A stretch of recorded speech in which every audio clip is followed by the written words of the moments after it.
மருமகள் சீரியல்ல அடுத்து வர எபிசோட்ல என்ன மாதிரியான ட்விஸ்ட் எல்லாம் இருக்க போகுதுங்கிறத இந்த வீடியோவில் பார்க்கலாம். ரொம்பவே பயங்கர கோபத்துல ஐஸ்வர்யா நேரா ராஜாங்கத்தை தேடி போறாங்க. ராஜாங்கம், என்னம்மா ஐஸ்வர்யா, ஏன் இவ்வளோ கோபமா வந்துட்டு இருக்குன்னு சொல்றாங்க. என்னுடைய வாழ்க்கைக்கு ஒரு நியாயத்தை சொல்லுங்க, நீங்க நியாயக்காரர் தானே, என் வாழ்க்கைக்கு வழிய சொல்லுங்கன்னு சொல்லி கேக்குறாங்க. என்ன விஷயம், எதுவா இருந்தாலும் சொல்லுமா, பரவாயில்லன்னு சொல்லி கேக்குறாங்க.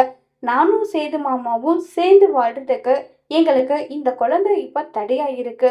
இந்த குழந்தை சேது மாமா கூட இருந்தா என்னால அவரு கூட சேர்ந்து வாழ முடியாது. எனக்கு அந்த குழந்தை வேண்டாம். பெத்தவ யாரோ அவகிட்ட இந்த குழந்தையை கொடுங்கன்னு சொல்லி கேக்குறாங்க. இத கேட்டதும் உடனே ஈஸ்வரி வந்து, ஐஸ்வர்யா, என்ன பண்ணிட்டு இருக்க நீ? நீ பண்ணிட்டு இருக்கிறது நியாயம் கிடையாது. கொஞ்சம் பொறுமையா இருன்னு சொல்றாங்க. முடியாது ஆன்ட்டி, எந்த விஷயத்தினாலும் நான் காம்ப்ரமைஸ் ஆகுவேன். ஆனா இந்த விஷயத்துல என்னால காம்ப்ரமைஸ் ஆக முடியல. அவரு கூட 5 நிமிஷம் என்னால சந்தோஷமா பேச முடியல. அந்த அளவுக்கு எனக்கு அவ்வளோ இரிட்டேட்டிங்கா இருக்கு. ஒண்ணு இந்த வீட்ல நான் இருக்கணும், இல்ல குழந்தை இருக்கணும். எந்த முடிவுனாலும் நீங்க எடுங்க.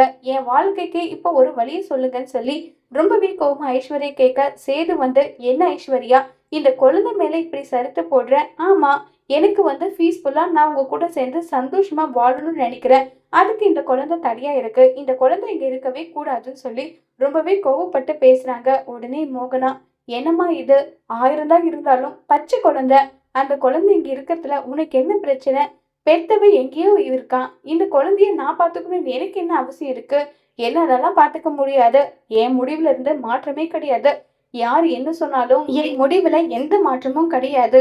ஒருவேளை சேது மாம்ச குழந்தை கூட தான் இருக்கணும்னு முடிவு பண்ணா அவருடைய வாழ்க்கையை விட்டு போறதுக்கு நான் தயாரா இருக்கேன்னு சொல்லி ஐஸ்வர்யா சொல்றாங்க.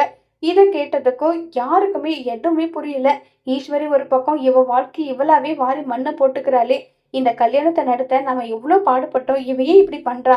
ஐஷு, கொஞ்சம் பொறுமையா இருன்னு யாரு சொன்னாலுமே ஐஸ்வர்யா கேட்கறதா கிடையாது. இப்ப ஐஸ்வர்யாவோட பிளான் என்ன, எதுக்காக ஐஸ்வர்யா இப்படி சொல்றாங்க, சேதுவோட முடிவு என்னவா இருக்கும்? குழந்தைக்காக ஐஸ்வர்யாவை விட போறாங்களா, இல்ல ஐஸ்வர்யாவுக்காக குழந்தை விட போறாங்களாங்கிறத வரப்போற எபிசோட்ல வெயிட் பண்ணி பார்க்கலாம். தேங்க்யூ.